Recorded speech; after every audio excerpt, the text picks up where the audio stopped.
I just want to give you a brief introduction to Dr. Coleman.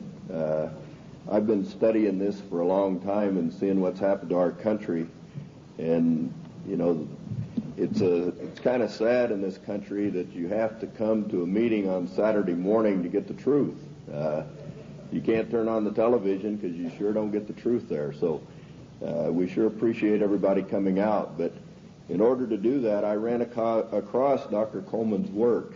And when you've studied this and looked for the truth, and it's a pleasure to find somebody like Dr. Coleman that'll bring you to a new level of what the real truth, who's really behind what's going on in this country.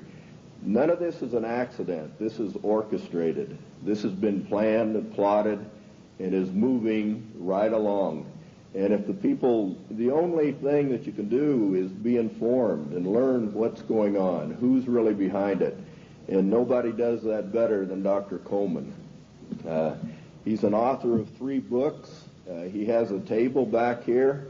I recommend that you look through his material. It'll bring you to a new level of information as to what's going on in the country as well as the world. And this is the only country left that stands between the country as we know it, or the world as we know it, and the New World Order, which will drastically change everybody's lives, as Dr. Coleman will tell you. But the big difference between Dr. Coleman and some of the other speakers is he's been in most of the places that we're talking about. He's been in Lebanon, Brazil, France, Italy, Spain, England, South Africa, and all over the U.S. And he did this, you know, in his work. He has first-hand experience with most of the things that are going on here. He studied 5 years in the British Museum in London, also in the Cain Museum in Egypt, where he did research on the Black Plague. And, you know, if you study his work or read his work on AIDS, I think it'll shock most of you. In his investigation, you know, through the congressional records. And the congressional records is where most information is in this country. And he would feel very comfortable, you know, in debating the Supreme Court justice on the Constitution at any time, because our Constitution is basically being walked all over at this time. But at this time, I'd like to bring on Dr. Coleman, and let's give a big hand to him, and we appreciate him.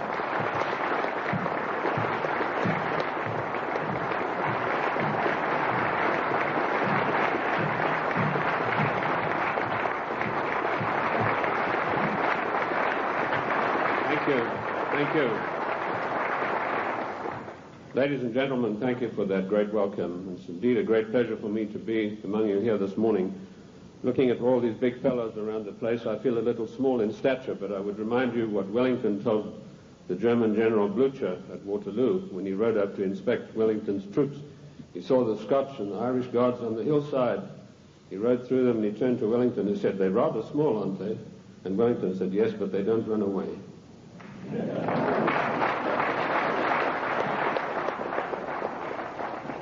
Ladies and gentlemen, I bring you a message of hope, not fear.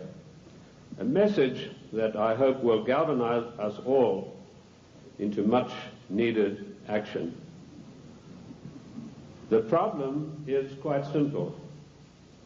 Anarchy and chaos prevails in Washington, D.C. because the federal government has seized powers to which it is not entitled to and is passing masses of laws that are 100% unconstitutional. And when you get men setting themselves up as greater than the Constitution of the United States, you get anarchy and eventually tyranny. Now, I'm paranoid.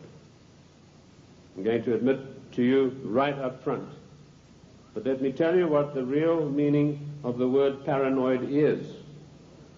It is a man or a person who has the ability to link events that seemingly are not connected. That is the true meaning of paranoia, or being paranoid. Of course, it's been used by our enemies the socialists, the Marxists, the liberals, the so-called progressives, to smear us. How many times haven't I heard it said of me, that fellow's paranoid? Yes, I'm glad to admit it, because I have the ability to connect events that are seemingly unconnected. And when you do that, you begin to arrive at the truth. It's taken me 25 years to come to the conclusions that I have come to. And I want to tell you that one of the biggest things I discovered in my work was the existence of a supranational committee composed of 300 men. I came across this quite by accident when I was serving in Africa, in Angola, and I was given a series of documents which were only supposed to be handed in to top-level people. They were what we call above the top level of classification of intelligence documents. And there I discovered that whilst I thought I was in Africa fighting against the invasion of the communists, I was in fact fighting to introduce socialist regimes in the black African countries, and that I was actually working for a committee called the Committee of 300, also known in intelligence circles as the Olympians. I'll stop right there, and I want to digress for a moment and tell you the word intelligence has been bandied around a great deal in the United States. I've seen people writing this and that and the other intelligence newsletter. They really have no experience whatsoever.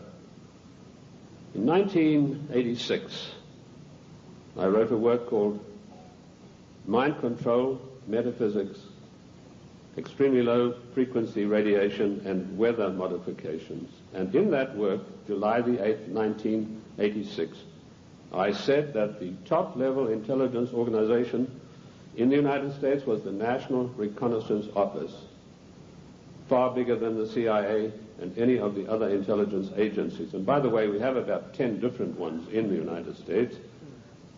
And I even had the audacity to give the address of this organization.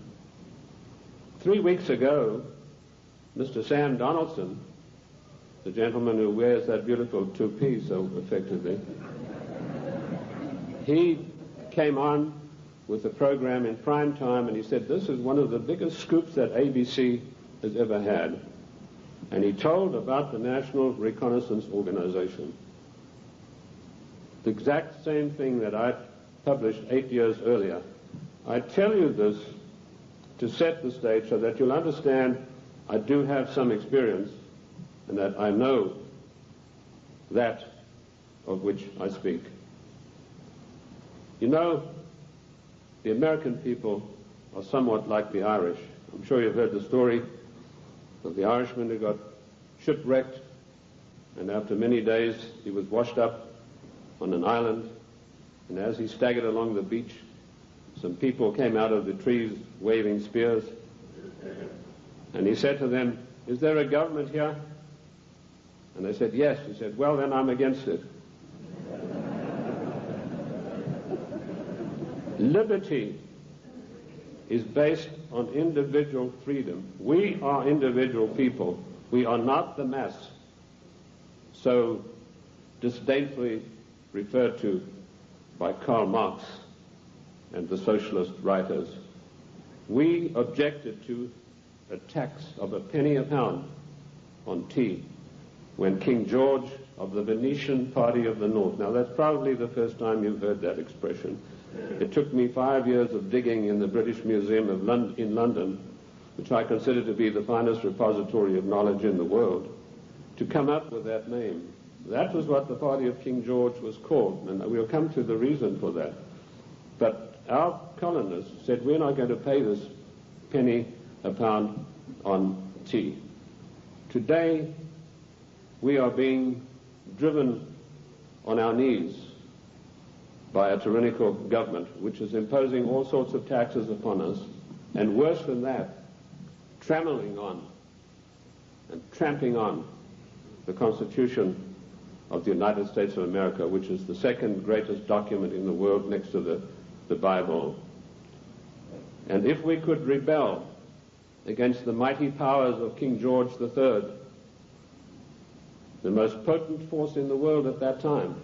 Then, ladies and gentlemen, it is time that we rebelled against a federal government that is trammeling the Constitution underfoot every day of the week.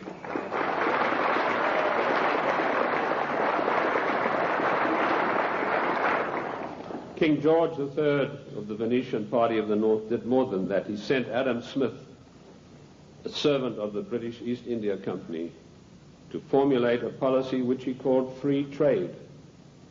And by the means of free trade, Adam Smith, a greatly beloved economist of the Marxist, the socialist, and the liberals, hoped to bring the small manufactories and the industries established by the colonists to their knees. Let me tell you unequivocally that free trade is piracy. There is no such thing as free trade. We have to reject this constant brainwashing to which we are subjected. Free trade began with Adam Smith and the British East India Company. Now, who is the British East India Company? They played a massive role in the history of the United States of America. Only you are not taught this in your schools or in your universities, but you need to know.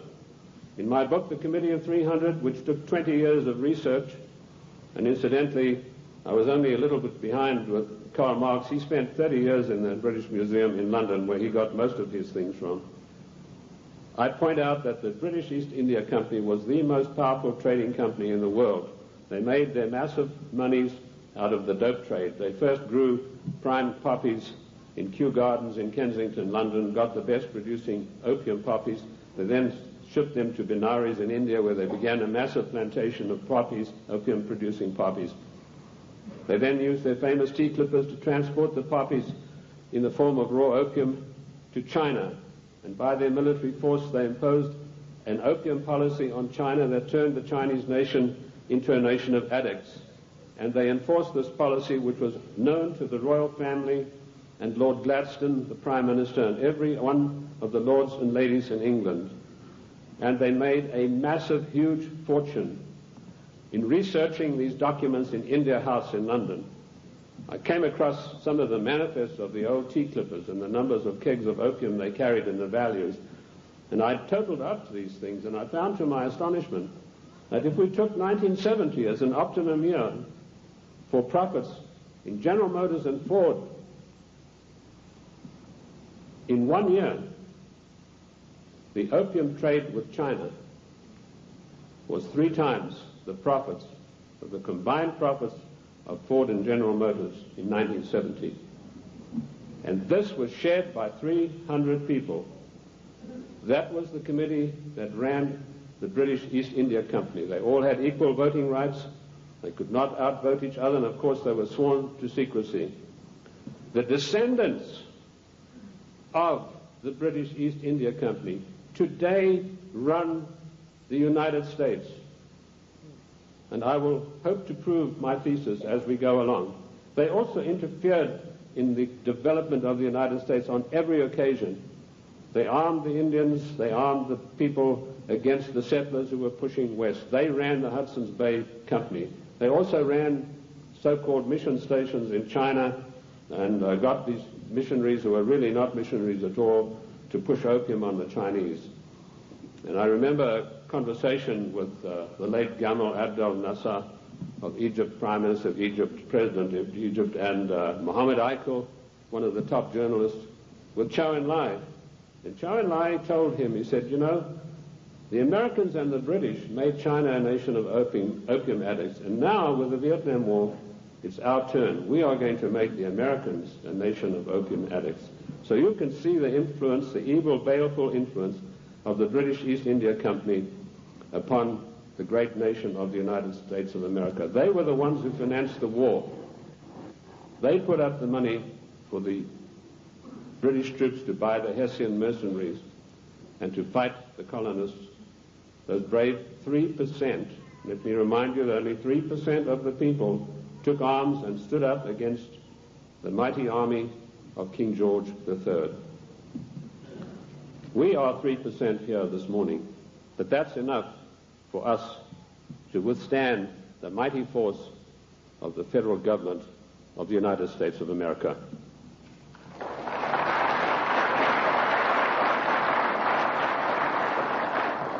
These 300 men in the Committee of 300 still run the world today with an iron fist.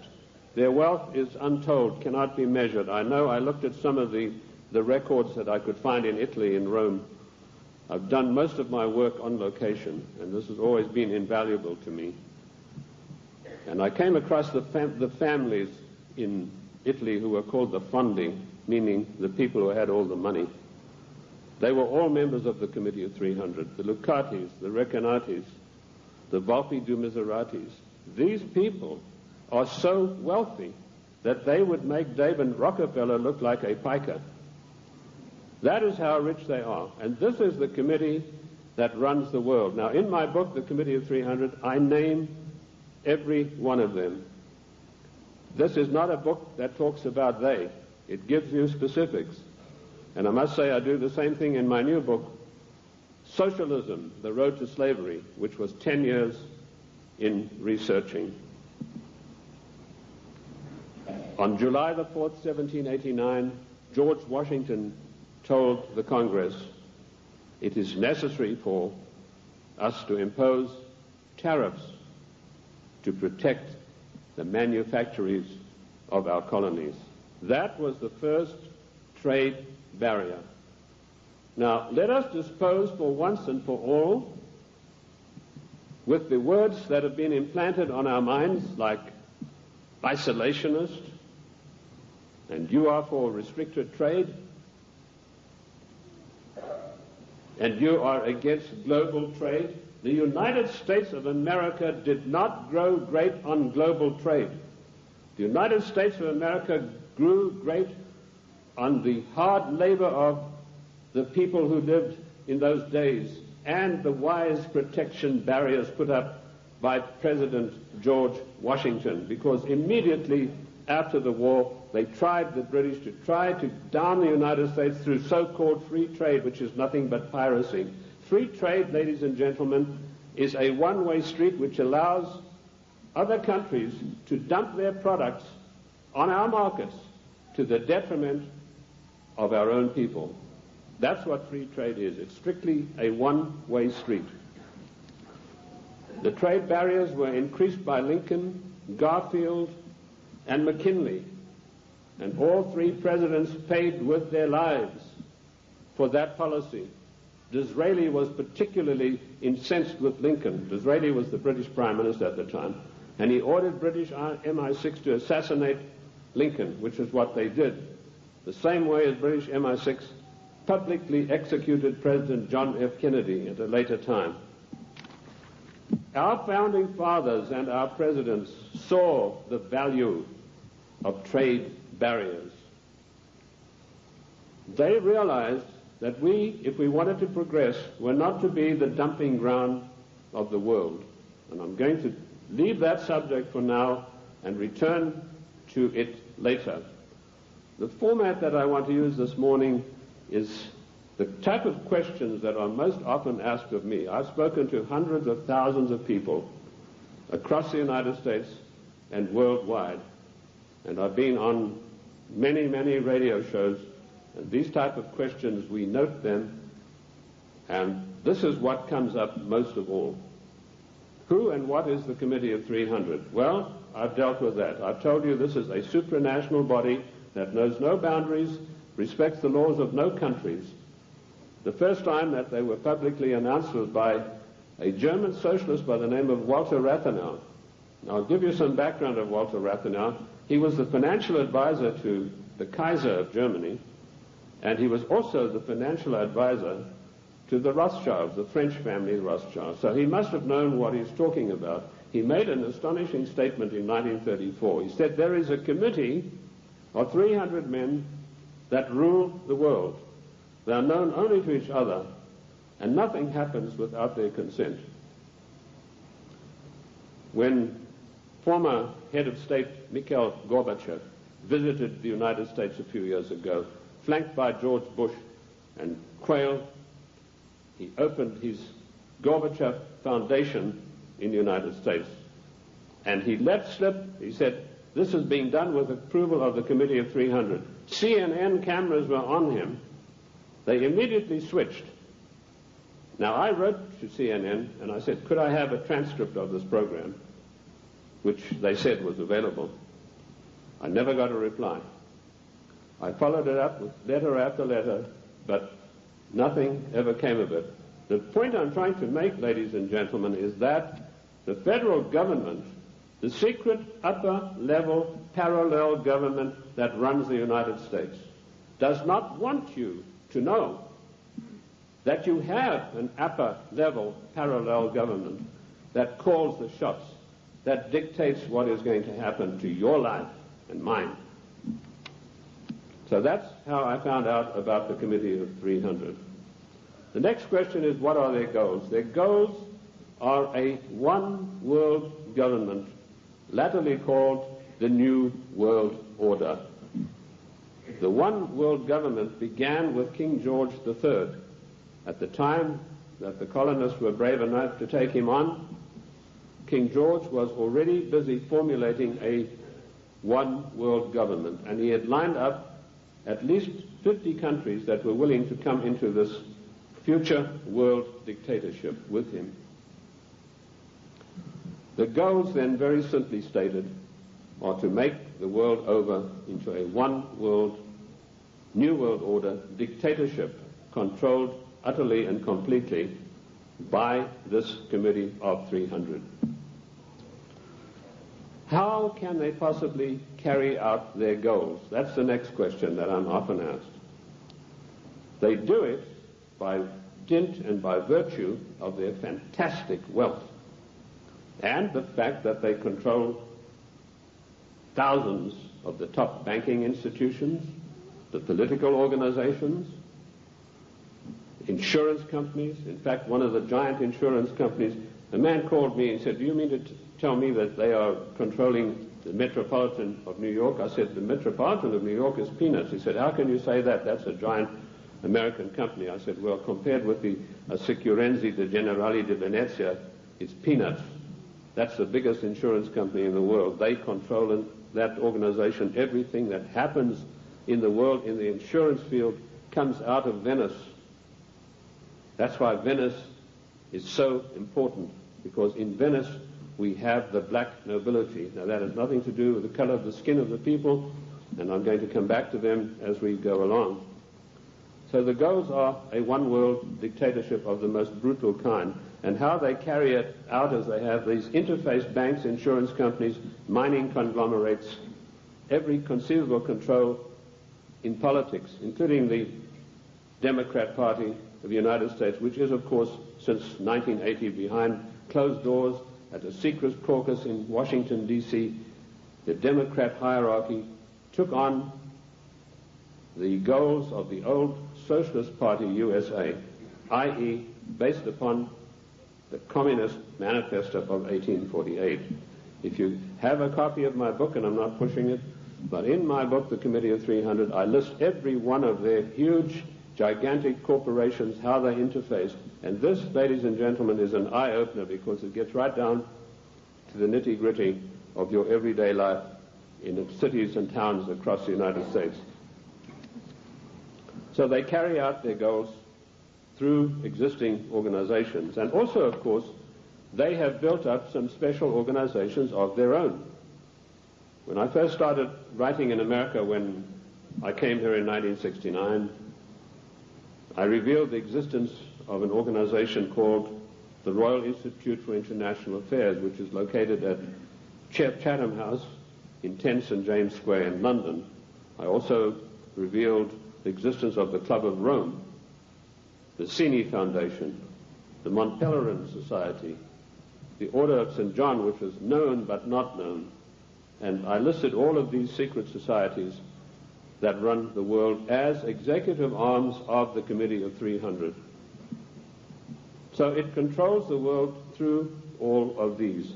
The Royal Institute for International Affairs is the executive arm of this committee, which gives instructions to the United States government to this very day. The chain of command is as follows.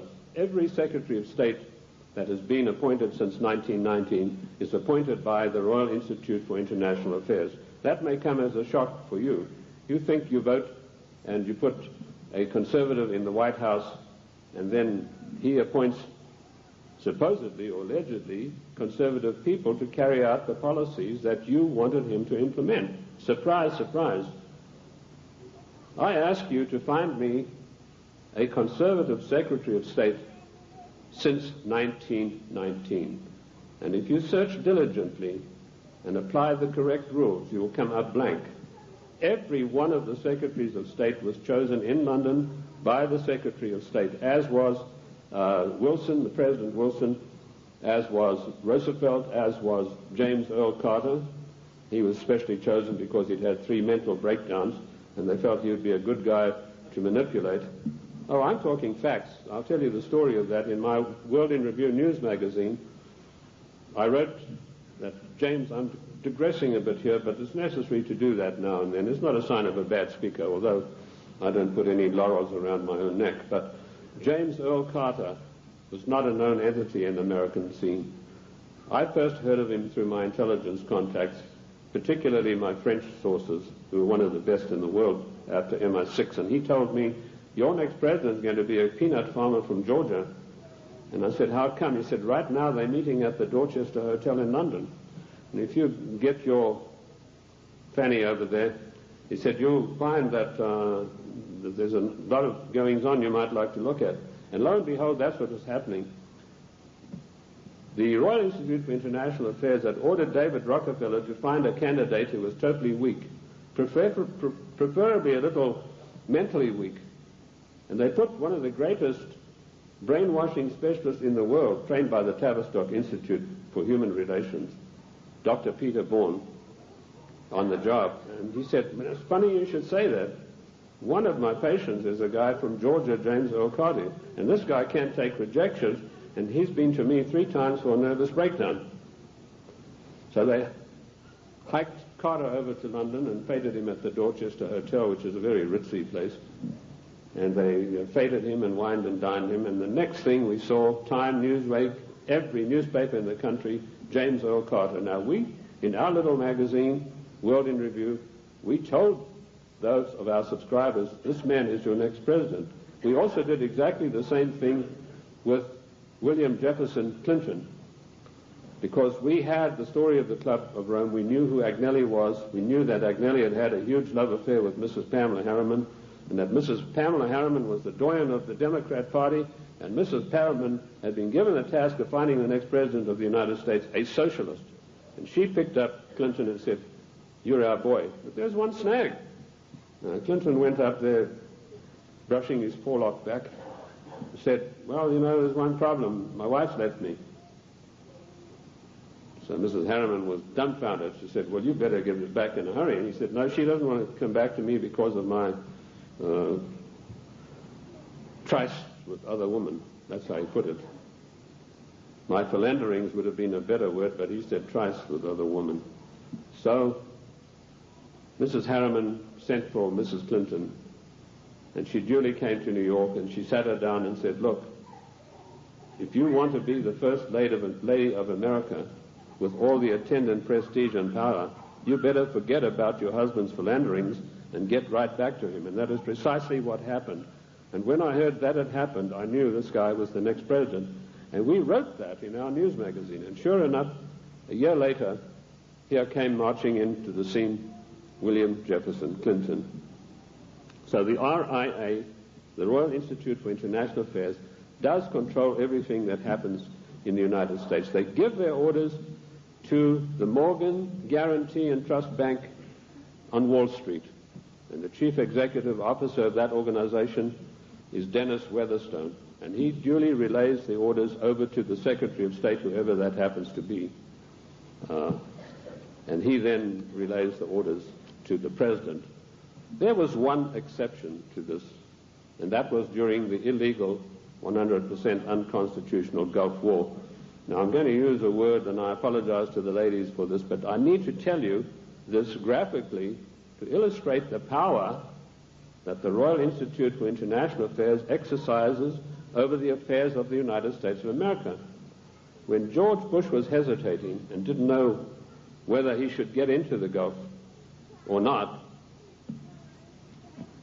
the Prime Minister of Britain, Mrs. Margaret Thatcher, came over to the Committee of 300's headquarters at the Aspen Institute, Colorado, and this is the phone call that she had with George Bush.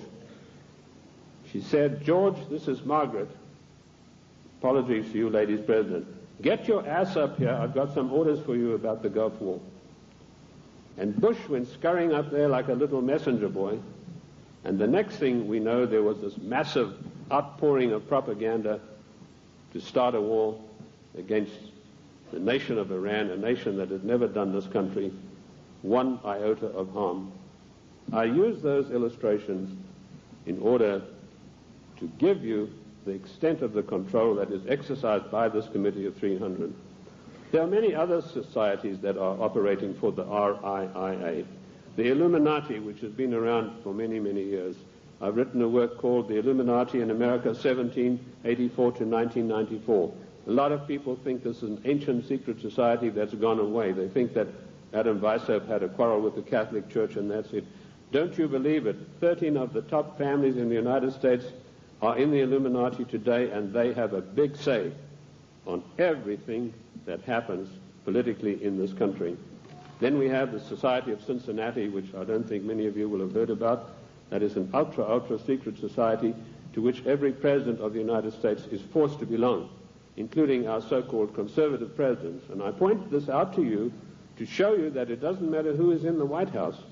This Committee of 300, through the Royal Institute for International Affairs, through the Council on Foreign Relations, exercises complete control. But their strongest arm is called the Club of Rome. Now, when I first heard of the Club of Rome in 1969, I immediately began my investigation. And as Ken told you, all of my investigations have been done on location. Every one of them. The Club of Rome is one of the most insidious, baneful organizations in existence today, which has done intolerable, immeasurable harm to the United States of America. This Committee of 300 told a man called Aurelio Pecchi to form this Club of Rome with the main object of bringing down the industries and the agricultural development of the United States. He immediately wrote a paper in which he said there are too many people on the earth and that the United States, with its industrial development, its agricultural development, is responsible for this curse of overpopulation. And he picked up the documentation for his work from Lord Bertrand Russell, a senior statesman of the Committee of 300. And Lord Bertrand Russell had written a work called The Impact of Science on Society. And if you can ever secure a copy of that book, which I doubt you'll be able to get, you will see in there that he said the world is grossly overpopulated and we have to get rid of at least half of the world's population, and it doesn't matter how we do it. So the Club of Rome was instituted and organized to start an attack on the world's population using the United States as the whipping boy. And they came up with a paper called the Zero Growth Post-Industrial Plan for Industry and Agriculture for the United States of America. 3 days after that plan was accepted as official United States policy by James Earl Carter, I was able to, through my intelligence people, get a copy of this insidious document. Basically what it said was that the middle class in the United States of America had to be destroyed because in the coming push to a world order, the middle class would be the stumbling block because history had shown that the peasant class in ancient days, when they had revolted, were just easily crushed. There was no resistance. But now had grown a new super class of people in the United States called the middle class, who had long-term employment, who had job security, who were well paid, who could afford to buy the products that were made by the United States and didn't need to buy products from China or anywhere else. And the Club of Rome post-industrial zero-growth paper said, this has got to stop. We have to bring down the middle class of the United States. And the way that we will do this, the way that we will accomplish this task, is by crushing their industries. In 1980, based on this report, I wrote a small work, a booklet, called The Death of the United States Steel Industry. And in that I told of a French aristocrat by the name of Etienne d'Avignon, and I'm sure there's not a single steel worker in America out of a job who's ever heard of this man's name. But they put this aristocrat onto the job of destroying first the steel industry. In my book in 1980, I said that by 1985 we would have silent blast furnaces. The rolling mills would be stopped. There would be no more shipbuilding. We'd have thousands of skilled workers who'd passed the skills of their trade down for generations, who were forever dispossessed of their jobs. If you go to the northeast United States today, ladies and gentlemen, and I've just been up in Cleveland where I had a very good radio address I gave there, you will find that what I said in 1980 has unhappily come to pass. In 1970, the United States had 5,000 ships built by good United States know-how, using good United States steel. 5,000 ships sailing the high seas. Last year, we had exactly 270 such ships. And at least 50,000 steel workers permanently out of a job, jobs that will never come back. What happened? Did we suddenly lose our marbles? Did we suddenly lose that great American know-how of getting things done? Did we lack finances? Did we run out of money? No. None of those things happened. What happened was this dastardly Club of Rome had sent their emissaries to the United States to deliberately destroy our steel plants. And they did it by opening the doors of so-called free trade.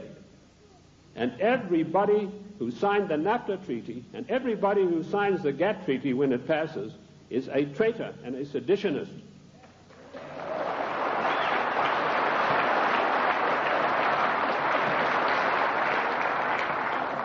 Our mighty steel industry is destroyed. Our shipyards are silent. Our skilled workers are permanently without a job. And if you don't believe me, get the report of the Club of Rome. You know, when I came out in 1969 with my report on the Club of Rome, nobody had ever heard of it. And people, when they got it, said, "Oh, this guy's paranoid. There's no such organization. It's probably something to do with the Catholic Church." Well, surprise, surprise, 25 years later, last year, the Club of Rome celebrated its anniversary, and Alexander King, its chairman, stated, the American people henceforth must get used to the idea that they will never, ever again in their lifetime have full employment. What a scandalous thing that our government is fully cooperating with this organization built up by the Royal Institute for International Affairs to destroy the middle class of the United States and to add to the policies of global genocide. And that brings me to the next question. What is the Global 2000?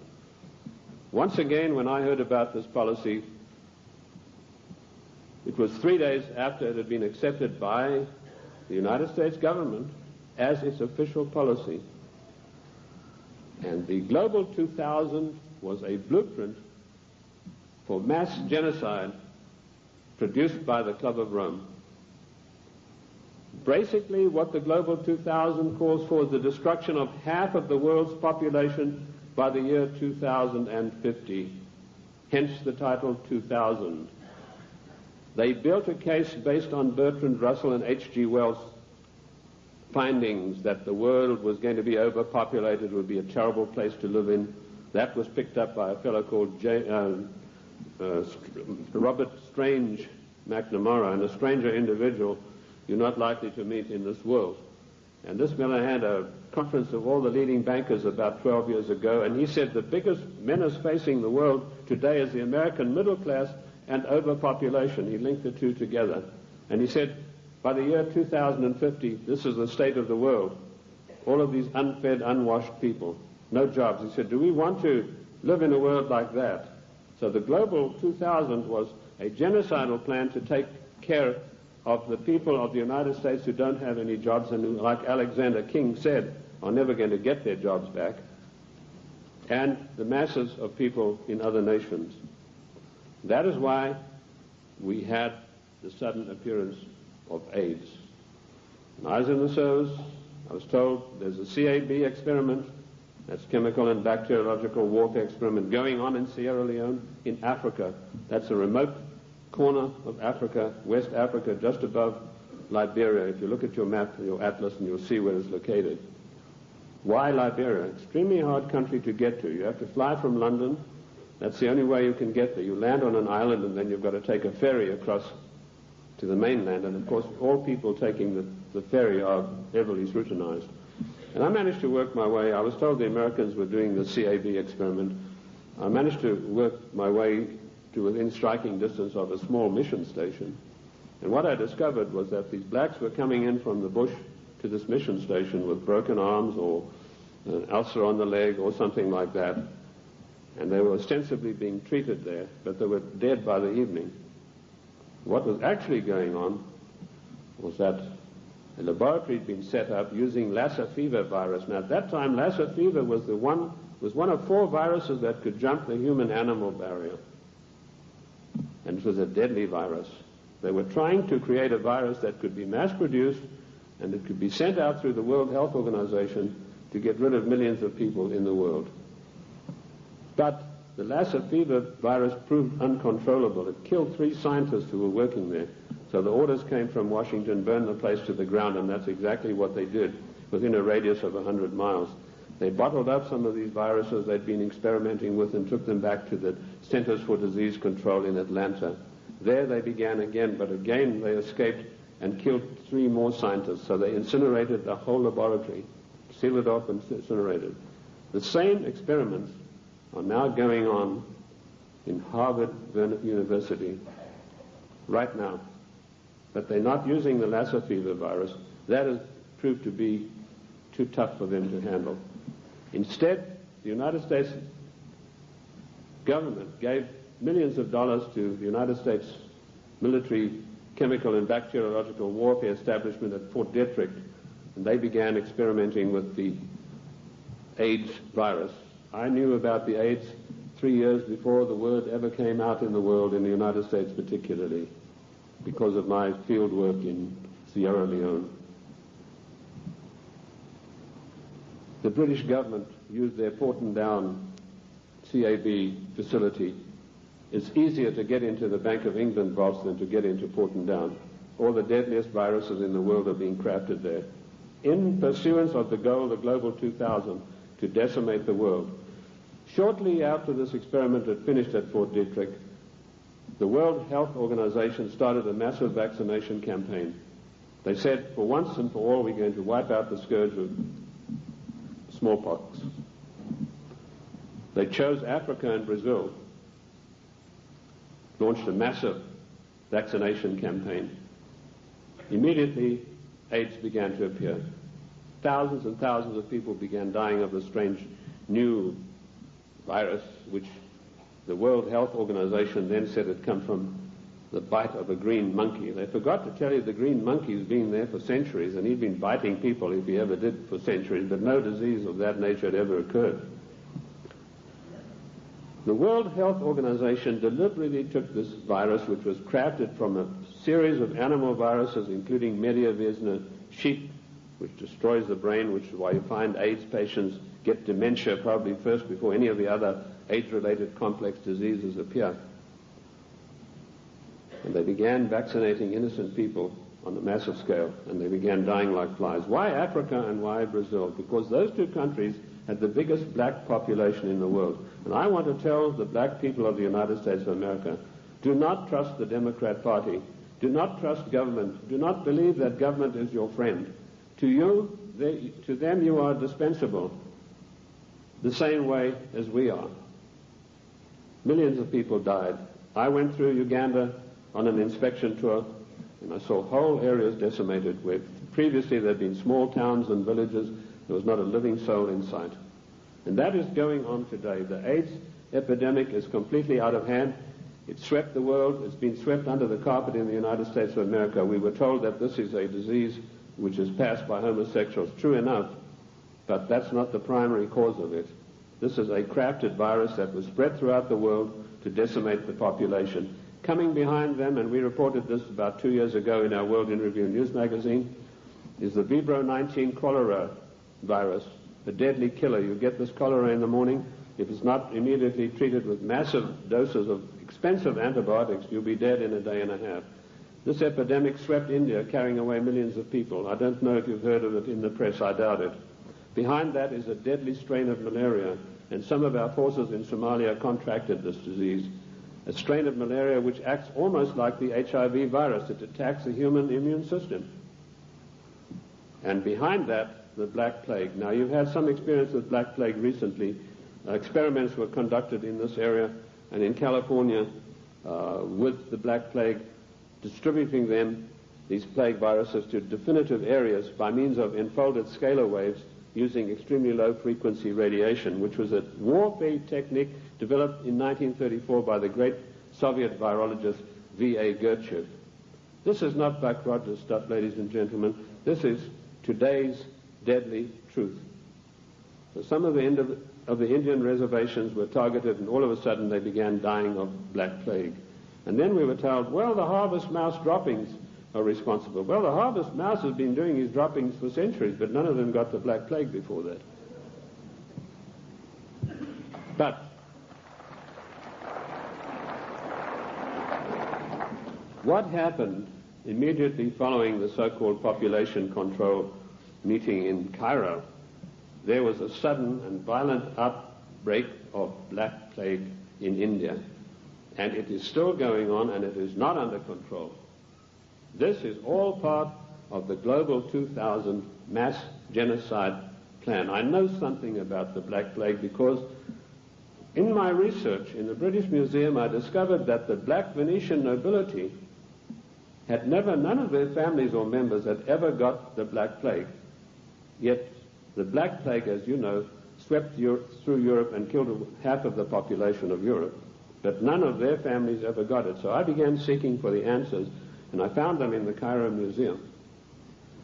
So people said, well, how come, if these things are true, how are they going to protect themselves? They being the Committee of 300, their servants and their families, they have the means of protecting themselves by certain types of herbal compounds mixed with sugar. And they also have, of course, the protection of extremely low-frequency radiation, where using the technology developed by the great virologist Gertchev, who proved that every living thing on this earth has a vibratory cycle, and he was able to measure the vibratory cycle of various deadly viruses, and by vibrating them double their cycle, you would kill them instantly. So that's one of the defensive weapons that these people have got that will kill the plague if they ever get it. The same technique, of course, will kill cancer cells. But the medical profession, run by the Rockefeller family, who own all the pharmaceutical companies, do not want you to know this, because when you go in for the doctor, he's going to write you a prescription for a chemical drug. There's no chemical drug benefit out of extremely low-frequency radiation vibration. No profit to these people. So that's the Global 2000. Decimate the world's population, and particularly hit hard the United States middle class. How are they financing all of this stuff? They're financing it through the fondi, who I mentioned to you earlier, the Venetian black nobility. Now, why are they called the black nobility? They're called that because of the vileness and the evilness of their deeds. These families date back to the 11th centuries, the Locatis, the Recanatis. They were called, and the Guelphs, by the way, I'll come to them, they're particularly interesting. They were called that because of the evilness of their deeds. They made Lucrezia Borgia look like a Sunday school teacher. They had so much money, which was the outcome of the drug trade, the years of investing, the years of gaining control of every mining, mineral, gold, oil, natural resource of the world, that they can afford to finance these things. So the black nobility are the ancient aristocrats of Venice and Genoa, and they called that because of the nature of their deeds. The black Guelphs were one of the worst of them. Now, interesting enough, the Queen of England, Queen Elizabeth II, is a Guelph. She's not a Windsor. This was a title that was evolved in 1935 by her father to put researchers off the track. I like to include myself in that category, although I wasn't doing it then. I was much too young to be doing it, but he didn't like that certain people were getting hot on the track of who this royal family actually was, and so this was put out that they are the House of Windsor. They are not. They're the House of Guelph, and it's important for us to know that, because every time there's a financial crisis, it follows a meeting of the black Guelphs upon the Royal Britannia yacht of the Queen of England, which anchors off the coast of Venice, and all the world bankers meet over there and say, now this is what we're going to do to country X, this is how we're going to control this worldwide situation, and then they go off and give their orders to everybody. So that is the way it is done. I told you earlier that they controlled the United States. Even in the days of President Lincoln, they had him assassinated on the orders of Disraeli, and they then, of course, in later years, were able to elect one of the worst socialists we've ever had the misfortune to suffer under, Woodrow Wilson. Wilson was elected by a ploy. Of course, they got Teddy Roosevelt and the Bull Moose Party running as a supposedly third candidate to siphon votes off so that Wilson could be elected as a socialist president. Now, our eyes have been fixed on Moscow. We've been led down the garden path, ladies and gentlemen. All of the time we've been looking at Moscow, and we've been told what demons they are in Moscow. Rightly so. But all the time this was going on, the Trojan horse of socialism in Washington, D.C. has been stealing our country away from us. And in my book, Socialism, The Road to Slavery, I give you a full and factual description of exactly how this was done. In 1898, the Fabian Society, a socialist organization, sent Ramsay MacDonald, Prime Minister of England, to the United States to spy out the land. He came back and he said, there are two things in the way. You have a very strong middle class, and you have the Constitution of the United States, both of which have got to be destroyed before we can socialize America.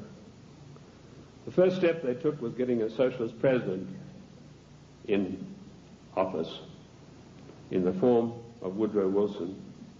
Woodrow Wilson was controlled out of England by Sir William Wiseman, head of the North American desk of MI6. Now, in case you don't know MI6, it is the most powerful and the oldest of all intelligence agencies in the world. They taught the CIA. They taught the Vatican intelligence. They taught the French intelligence. They taught the Mossad. They taught the Cheka. Captain Hill of MI6 went out and set up the Mossad. And Captain Hill went to Russia and helped the Bolsheviks set up their single-cell apparatus. Sir William Wiseman was the controller of Wilson through Colonel House. Now, who is Colonel House? He was an unknown person who emerged out of Texas. His father served the Rothschilds during the Civil War, and he emerged out of the war as the only person in Texas who'd made any money. And House was sent to Washington in order to control the first socialist president, and he took his orders from Wiseman, and House lived but a few blocks away from Wilson, and above him, Wiseman had an apartment. And that type of control is not gone. It is still here to this very day, right now, as I speak to you. Other questions? Give us some examples of what you're talking. How do we know that what you're saying is true? I'll refer you to the great soldier son of the United States of America, General Douglas MacArthur, a great patriot, a great warrior, a great Christian. When Douglas MacArthur was in Korea, he and General Stratemeyer of the Air Force devised a plan that would have put China out of action for the next 50 years. He submitted this plan to Washington, an arch-socialist, one of the most vilest creatures who ever walked this earth, by the name of Dean Rusk, immediately summoned the President of the United States to a meeting in Blair House. And he said, "Mr. President, we have seen the plan submitted by General Douglas MacArthur, and there's no way in the world that you can allow him to implement this plan." And Truman said, "Why not?" He said, "You know very well that anything that relates to China has to be cleared by the Royal Institute for International Affairs first." And he said, "They don't want you to do this." And MacArthur was not allowed to carry out his plan. And 50,000 sons, beautiful Americans, were slaughtered on the battlefields of Korea needlessly because of orders from the Royal Institute for International Affairs. And that same institute is controlling President William Jefferson Clinton to this day. MacArthur was eventually bowler-hatted on the orders of the British government. I mentioned earlier the death of John F. Kennedy. Given the methods that are well known in intelligence circles of how to get rid of bothersome people, it would have been a very simple matter to make it look as though Kennedy had died of a heart attack or some other natural cause.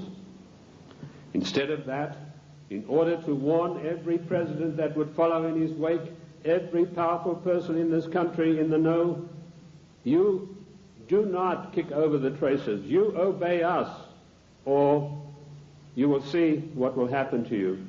Kennedy was publicly and brutally executed in a plan carried out by British MI6 under the control of Sir William Stevenson and his lieutenant, a Canadian citizen by the name of Major Louis Mortimer Bloomfield. Now, you won't get that in any of the accounts of the Kennedy assassination. You'll find it in my book, The Committee of 300.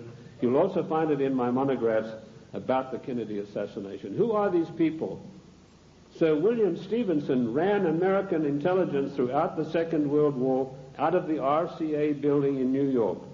His second in command, a Canadian citizen, Major Louis Mortimer Bloomfield, ran Division 5 of the FBI counterintelligence. You want examples of how Britain controls this country? I have given you them.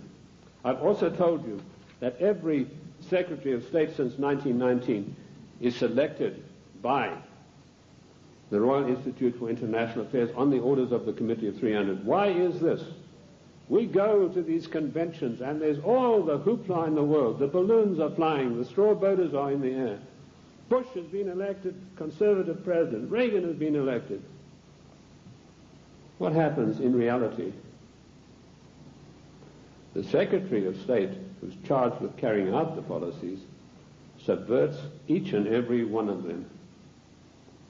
You show me a Secretary of State that has acted in the best interests of the United States of America since 1919, and I will give you the only money that I've got in the bank, which is about $1,500. You're welcome to it, because I know that you will not be able to do that. Every Secretary of State has subverted and acted in a treasonable manner towards the people of this great country. And when they haven't done it directly, they've done it through surrogates like Lachlan Curry, who ordered the military to jettison a shipment of arms destined for the great Chinese leader Chiang Kai-shek, to jettison overboard these arms in the Indian Ocean. And that's exactly what they did. We think that we elect our presidents. Ladies and gentlemen, we do not elect our presidents. They are selected for us long before we'd even heard of them. And I've given you two examples this morning of how this is done. The 300 office at Aspen keeps a tight control over every political event that takes place in this country. And it was this office, through Margaret Thatcher, that ordered President Bush to violate the Constitution of the United States of America and to violate his own personal oath to uphold the laws of the United States by sending our troops to the Gulf War against Iraq, a nation that had never done us any harm. And we did it by the dirtiest of dirtiest tricks. We got the daughter of one of the Al-Shabaab clan, there are over 400 of these people, and these are the most degenerate, disgusting people that you'd ever come across. The ruler has 140 wives. He doesn't have them all at the same time. When he gets tired of one, he says, I divorce thee 3 times, and she's gone. When the Iraqi troops came in there and they turned it over to the Red Cross in Geneva, 140 marriage certificates. This is the man that your sons and your daughters are propping up today in Kuwait in a most illegal manner, in violation of the Constitution of the United States of America. And Bush did a Texas two-step around the Constitution. He did not get the mandatory declaration of war. I'm not a lawyer, but I've studied the annals of Congress, the congressional globes, and the congressional records for 25 years.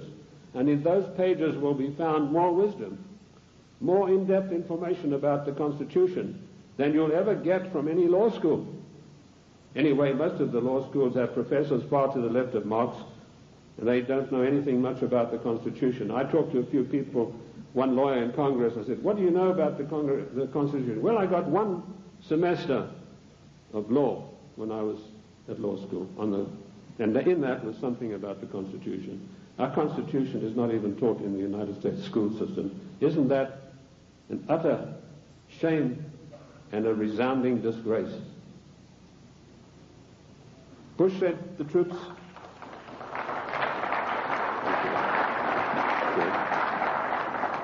Bush did not get a constitutional declaration of war. This is a very difficult area of the Constitution. It's probably one of the most complex areas of the Constitution. It's a 5-step process that involves both houses making separate declarations, then joint declarations, then the army has to be informed, and then the public has to be informed, and then we have to be told whether this is a private war or a public war, i.e. whether all the armed forces are going to be employed or only one branch. In so-called police actions, the President has 45 days to use only one branch of the service. Bush violated his oath of office by going to the United Nations, to which we do not belong, and getting them to give him a so-called color so that he could send our troops to the Gulf. Our troops to this day are in the Gulf illegally, in violation of the Constitution of America, and we're still paying for it. The story that the Gulf states put up all the money, you go and ask the General Accounting Office, as I did, how much money have they paid? We are still paying for the Gulf War, and now we've got another huge bill to meet, billions of dollars, for Clinton's fantasies, to go out there and support this disgusting Al-Shabaab clan. I don't know if you know the story of Kuwait. It's really a horrendous one. I don't want to get into that too much, but that land was stolen from the Iraqi people by the British imperialists. They came in and drew a line through the sand right through the middle of the most important oil fields that had just been discovered, the Rumelia oil fields. Thenceforth, this is going to be called Kuwait. And they brought up these tame sheikhs from Bahrain and put them in as the rulers. And since then, they've been stealing the oil off Iran, and the proceeds go to the British banks in the city of London for the Committee of 300. They're just doing the same thing now in South Africa with the gold. That's part of their tactics to gain control of all natural resources through the world.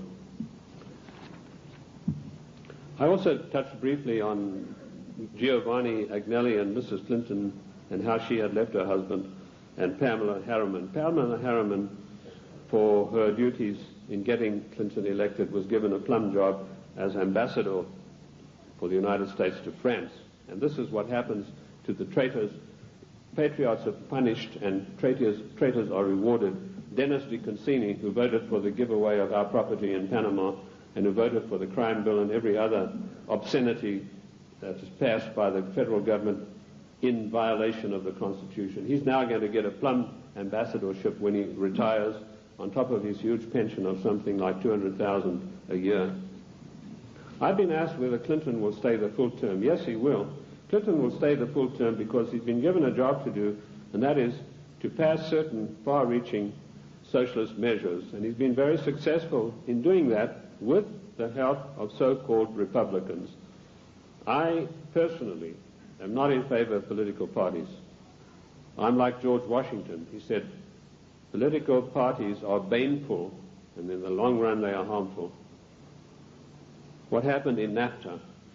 A so-called conservative, Mr. Newt Gingrich, who I wouldn't trust as far as I could throw him, went out and acted as the floor manager, as the party whip in true parliamentary style, and he whipped up 132 Republicans, so-called, to support NAFTA.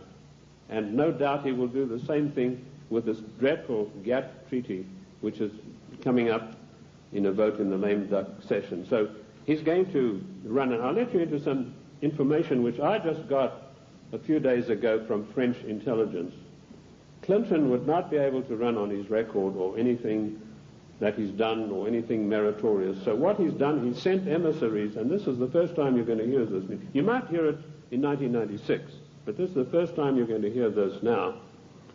He has sent emissaries to Iran to dig and promise huge sums of money to any of the Iranians who will come up with the actual documentation of the scandal where our prisoners were kept there until Reagan was elected the president. And if he can come up with this documentation, he's going to keep them. In 1996, he's going to come out and say to America, I have here documentary proof of how bad your Republicans are, President Bush and Reagan. Look what they did. And on the strength of that, he hopes to run in 1996. That's what he's doing now. He's taking the money that he's not entitled to, and he's using it to bribe the Iranians to come up with these documents. I don't know that they will, because I think they like him even less than I do, and that's saying a lot. What is the Clinton agenda? Clinton has been instructed to socialize America, and let me tell you that the enemy in Washington is more to be feared than the enemy in Moscow. I've said this for years. What does socialism do? It forces changes upon people that they do not want and do not ask for. And we've seen how dangerous that is when we look at the programs that were supposedly programs invented by the United States government and by the presidents. A man called Stuart Chase, an arch-Fabian socialist, wrote a book called A New Deal. Frances Perkins, who was the first female socialist cabinet minister appointed in the United States in the Roosevelt administration, she got hold of a copy of this book and she ran to Roosevelt and said, look, this would be a marvelous program for you. So in the 1932 Democrat and by the way, don't call them the Democratic Party because they are not. We are a confederated republic. We are a constitutional republic.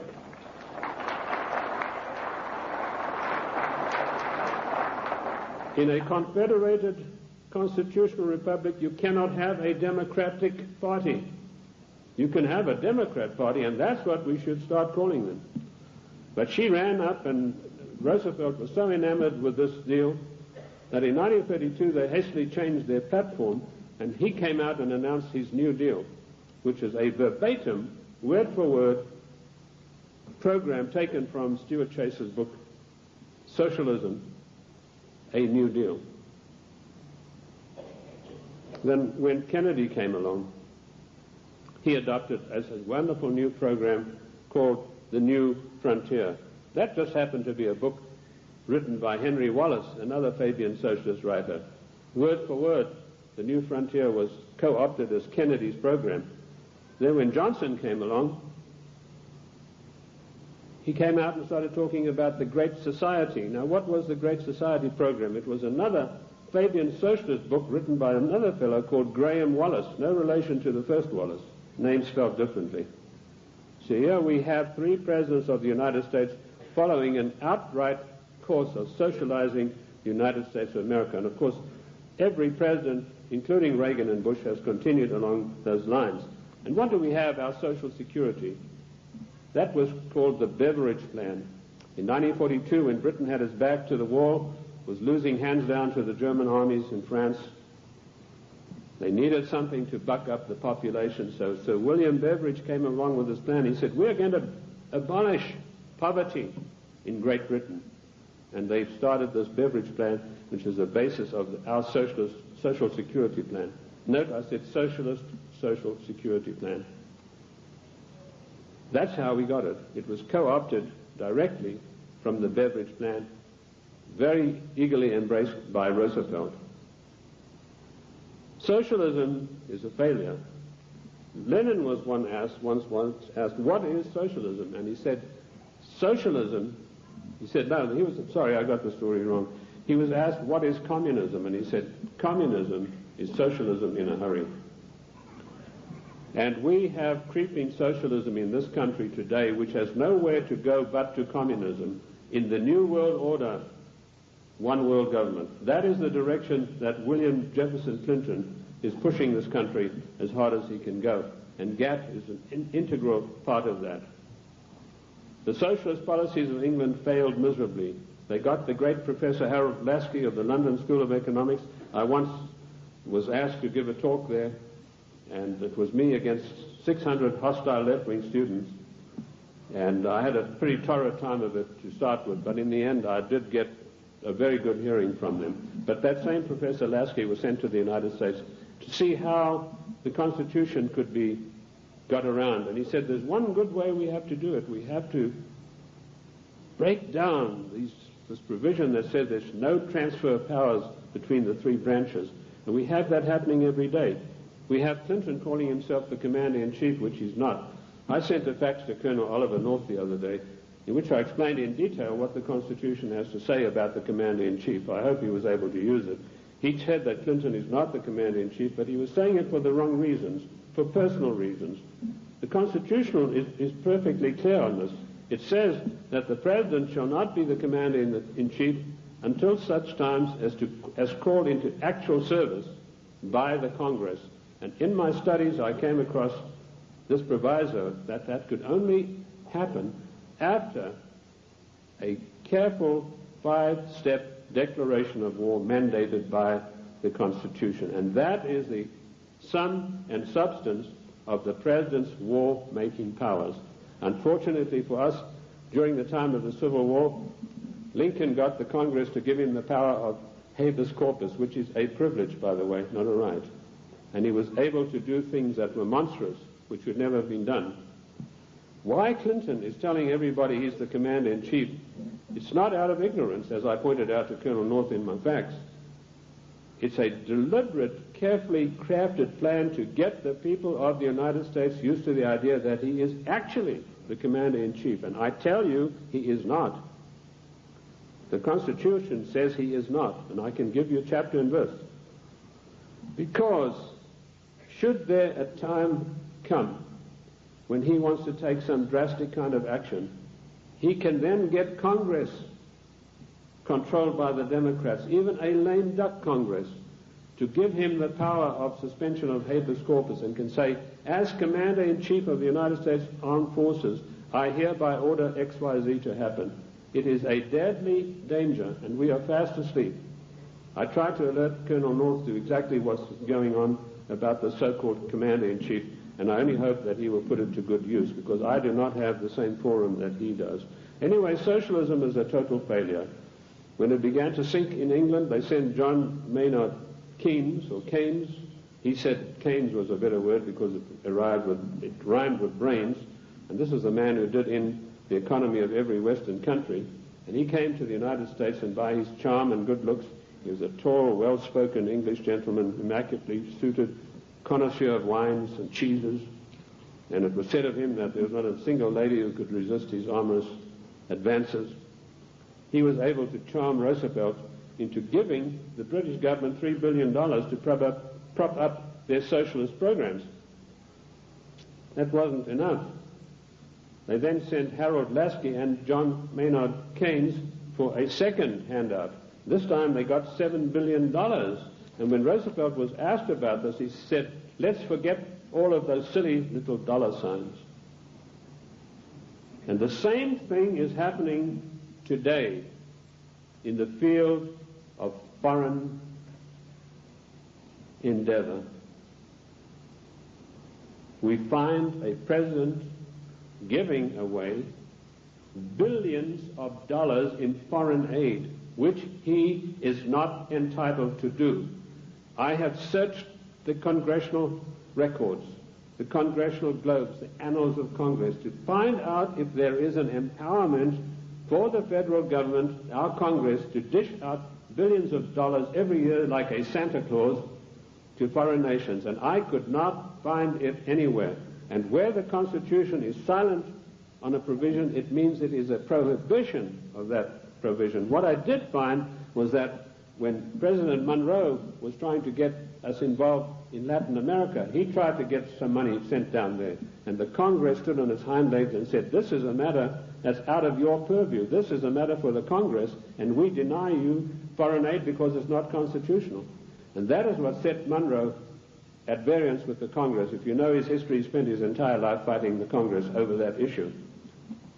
Nothing has changed. The Constitution of the United States is immutable.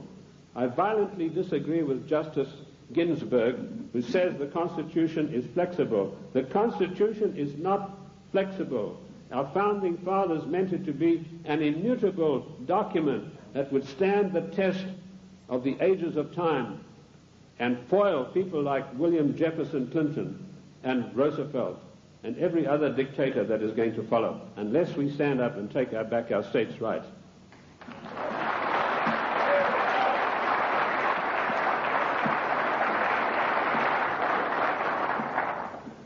What is the political future of the United States?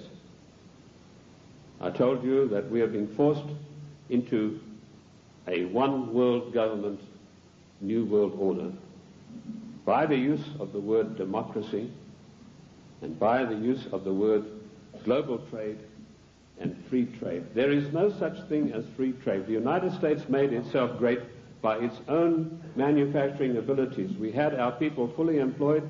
We had our people who could buy all the products that we made. We did not need global trade. If people wanted the privilege of selling on our markets, they had to pay customs tariffs. And did you know that up to 1913, all the money that it took to run the United States came from customs tariffs? We had no income tax. And in 1913, we had a surplus of $5 billion after all our bills were paid. Now comes socialist Wilson, and the first thing he does, he calls for a joint session of Congress, and he said, we've got to stop this isolationist. Ladies and gentlemen, this word isolation is a smear word. It's intended to deceive you. We do not need global trade. We need full employment. We need our people back in full-paying jobs. We need our industries revitalized. We have today 40 million unemployed Americans, and Alexander King has stated the policy of the Club of Rome, followed slavishly by William Jefferson Clinton. Americans can forget about full employment in the future forever. 40 million, those are the real figures. We have 25 million people underemployed, people with great skills who are acting as doormen in hotels, flipping hamburgers, for God's sake. These people, and they talk, Mr. whatever his name is, Reich or whatever it is, he says, oh, the Clinton administration has created 2 million new jobs. Well, I don't like to pick on his size, but I think it's gone to his head, if you get the drift of my meaning. There's no 2 million jobs of any magnitude being created. He's talking about makeshift jobs. We have the biggest underpaid, underemployment class in the world today, and we have the middle class totally destroyed by the socialist administration, and Clinton is hand in glove with him and going along with him as fast as he can go. We have become the dumping ground for the world's products, and that has put our people out of jobs, reduced our standard of living, the object of the exercise being that one day we shall be no better than a third world country as far as our standard of living. Take the shoe industry. In 1950, only 4% of shoes sold in America were imported shoes. Every president that came along knocked down the tariffs against shoes, imported shoes. Today you have China, Taiwan, Malaysia. 84% of shoes sold in America come from those countries, which means a total unemployment in the shoe industry of this country of over 250,000 people. Isn't that a scandal and a disgrace?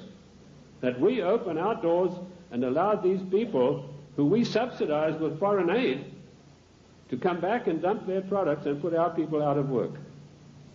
In future, historians are going to say, this was the maddest nation on earth to allow this insidious war to be waged against them. And that's what it is, ladies and gentlemen. This is a war to the death for the United States of America. The only thing that is making it unrecognizable as a war, there are no big drums being beaten, there are no flags waving, but we are being insidiously destroyed in a trade war. And GATT is a coup de grace to kill off the American middle class for once and for all. And while in passing to GATT, did you know that one of the provisions, I've read the 26,000 pages of this GATT document, and I want to tell you, I don't believe a single one of our senators or our members of the House have read this document. One of the provisions that I found out is at birth, once GATT is in control, every child born in the United States will have to have an IRS number. Another thing that I found, the GATT financiers, and this is a massive bureaucracy, are going to come in and they are going to limit the type of dividends that you can earn on your investments from bonds. What happened? Immediately this news broke, the gnomes of the bond market took their money and they fled to Basel, Switzerland, and they put all their money in the Bank of International Settlements in gold, Swiss francs, and that's why you have the attack on the dollar going on today. This is a war to the death against the people of the United States. The Committee of 300 wants to reduce us through socialism into a nation no better than the third world countries. Look at this insidious GATT treaty. Do you know that the United States, the mighty United States, has one vote, the same as Kenya or Haiti? And we are going to pay 7/10 of the huge bill. And this organization is going to supplant the laws of this country. One of the provisions of the WTO is that their board will be able to go in and demand of individual states that they change their laws and take us to the courts if we don't do it. Where is the president who said he would uphold and protect the individual states and their rights to a republican form of government? This GATT treaty is one of the most insidious, unbelievable attacks on the United States that I've ever come across. Let me tell you that if the Russians were to drop a couple of nuclear bombs on Washington, and that might be such a bad thing, let me tell you that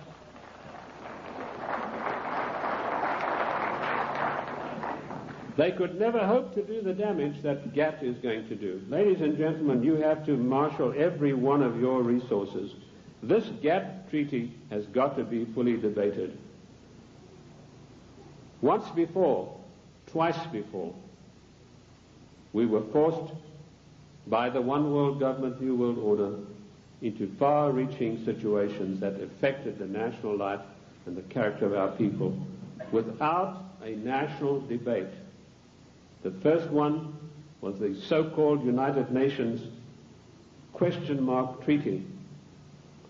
In 1946, this treaty was forced through the Senate by an exercise of arbitrary power. Arbitrary power is forbidden by the Constitution. Yet you have Comrade Dictator Mitchell, the leader of the Senate, saying he's going to allow about 2 days to debate GATT, which is 26,000 pages of documents. That is an exercise of arbitrary power. If we had any men of guts in the Senate, so-called conservatives, they would walk out en masse and say, we are not taking part in this effort to denigrate and destroy the Constitution of the United States of America. And you can imagine what an effect that would have.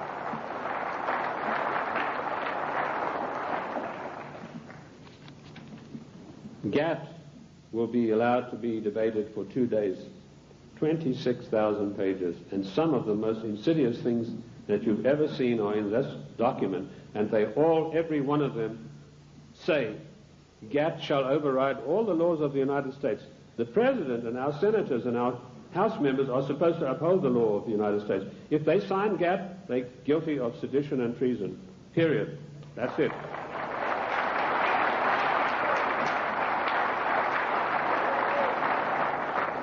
This came as a natural outflow of the United Nations Treaty. I found there that 5 senators, listen to this for a disgrace, ladies and gentlemen, 5 senators actually read this United Nations document. Again, it was 53,000 pages long.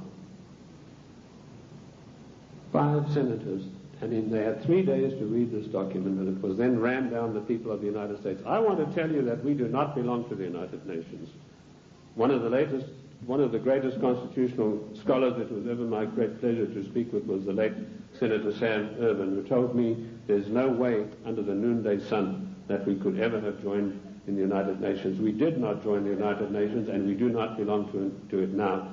I've written a little work called Is the United States a Member of the United Nations? And you'll find in there I give you chapter and verse constitutionally why we cannot be. 1965 we had another national calamity without a national debate. The Democrats reformed immigration.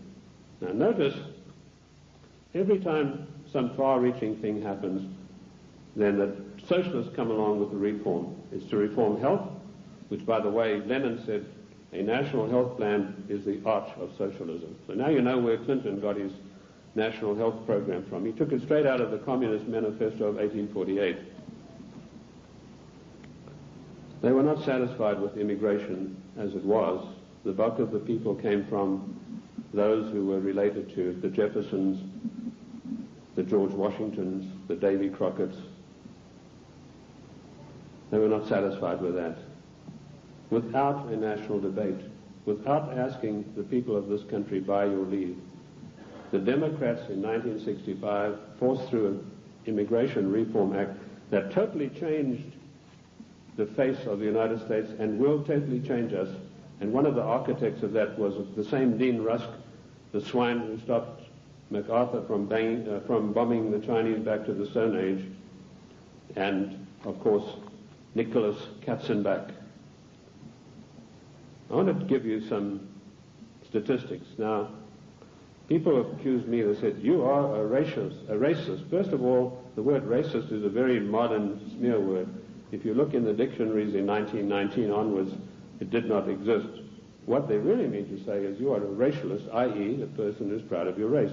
I'm not saying this against any group, any nationality. I want to show you how the socialists, without our permission, without a national agenda, without a national debate, will change the face of the United States.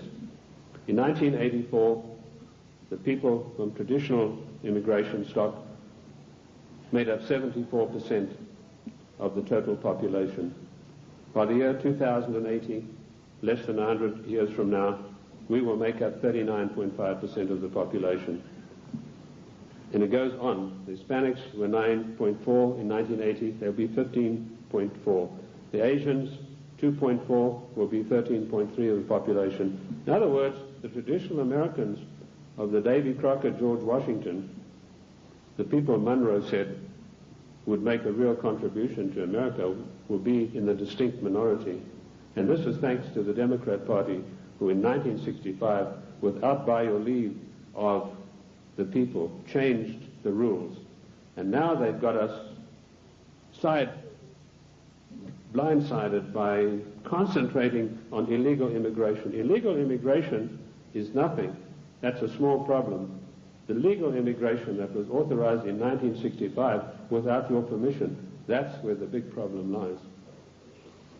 These statistics were provided to me by a man called Lee Bouvier, who was one of the leading advisors to a former INS official. And of course we know that abortion is another way in which the population is being diminished.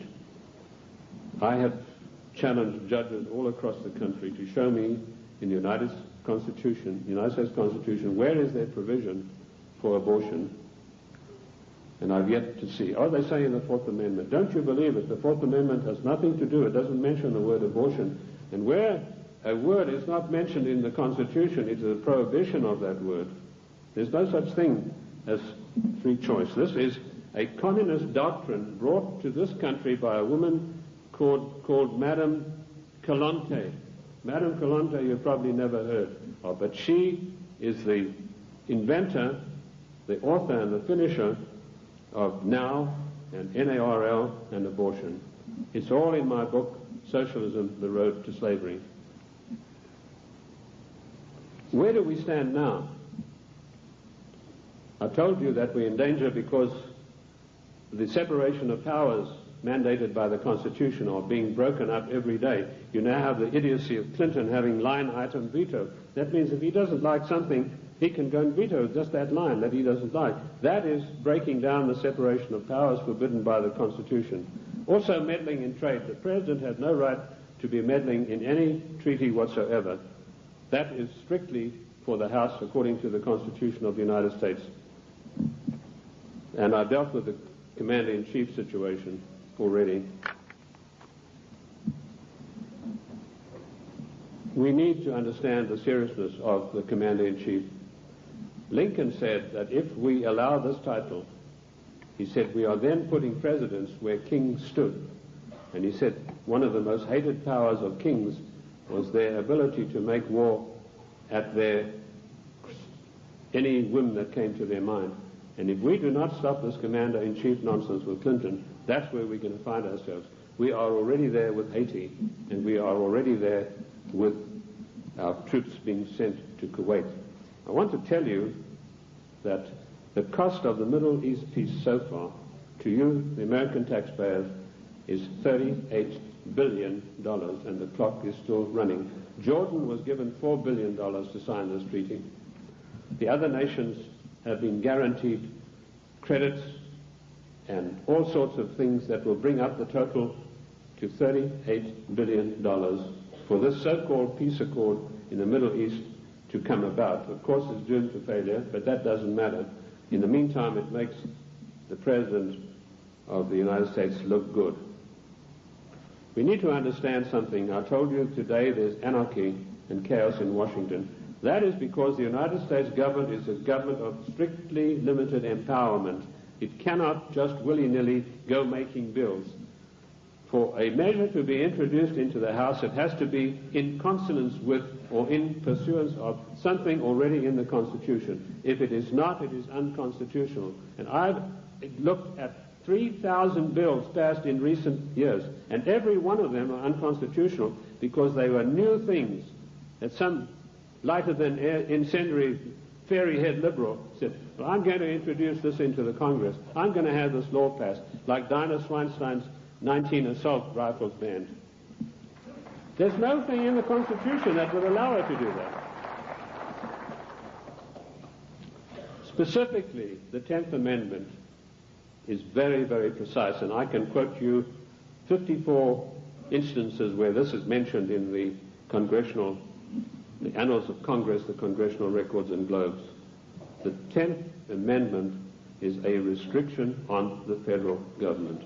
Our founding fathers were very frightened to give unlimited powers to the federal government. Daniel Webster said we must cage them like a lion, must not give them unlimited powers.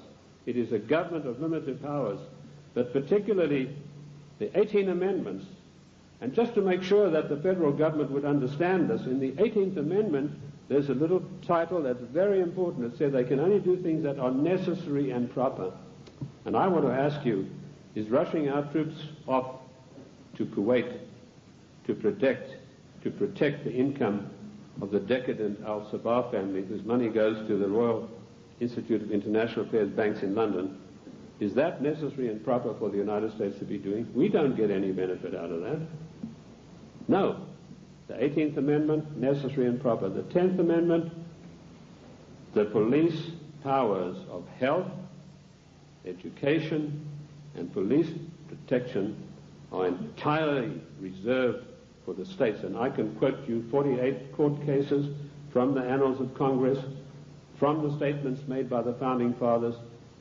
Those powers were never surrendered to the federal government. Therefore, the federal government has no business interfering in health matters, national health plan, no business interfering in crime bills, that's a matter for the states, and no business interfering particularly with the Second Amendment. I was in New York the other day on a radio program, and a very irritated, angry lady said she was a professor of law from Columbia. She came in on the program and she said, "You don't know what you're talking about." She said, it's not a right to bear arms. I told her exactly what it was.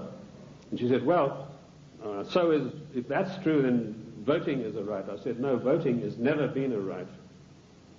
The only rights and the only civil rights we got are found in the Fifth Amendment. And that's all. Forget the 1868 Act. That was done when the United States, the southern states, were under occupation. They were occupied countries. Forget Nicholas Katzenbach's 1964 Civil Rights Act. The only civil rights we've got are those contained in the Fifth Amendment.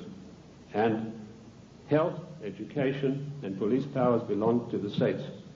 Mrs. Swinstein has no right passing a bill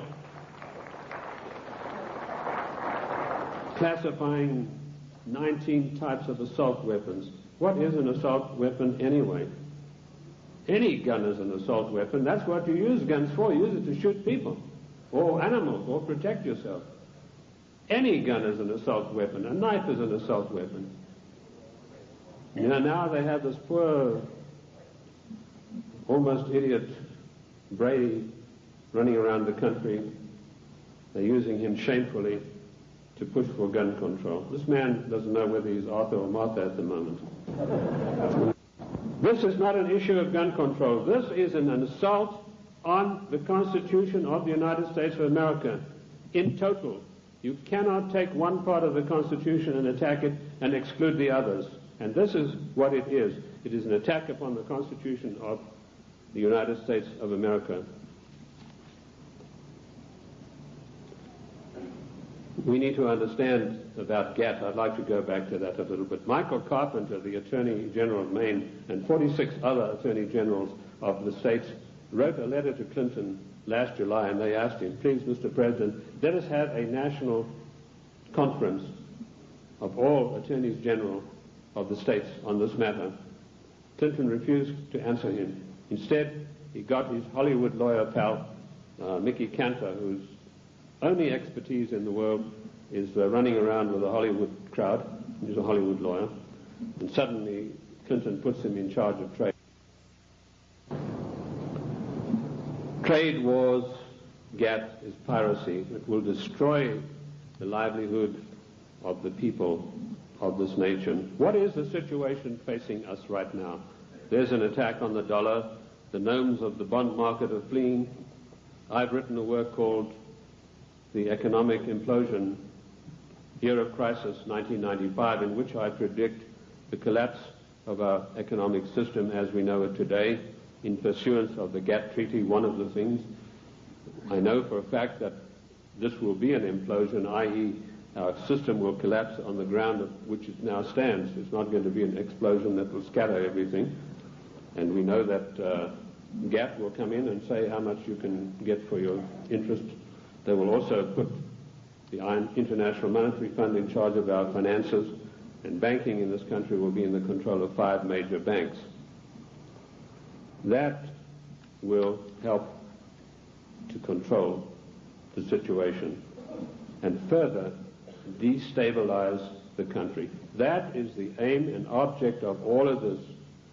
Once a nation is destabilized, it's very easy to deal with it and push it into a socialist new world order, a one world government.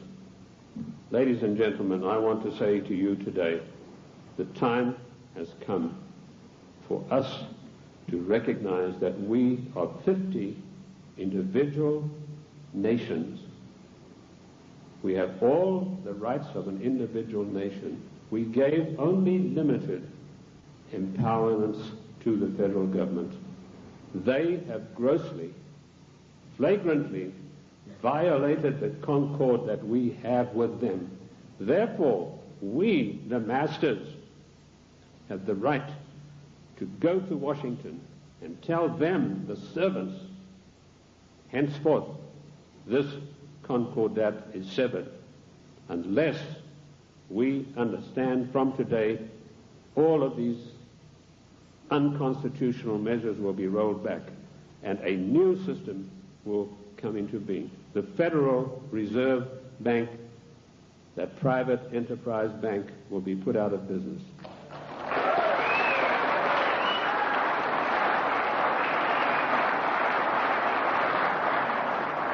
Ladies and gentlemen, this is not anarchy. This is the God-given right of each of the 50 nations, of which the state of New Mexico is an individual nation. We are the only entity in the entire world that has a legal document that allows us to dissolve the federal government without resorting to violence and bloodshed.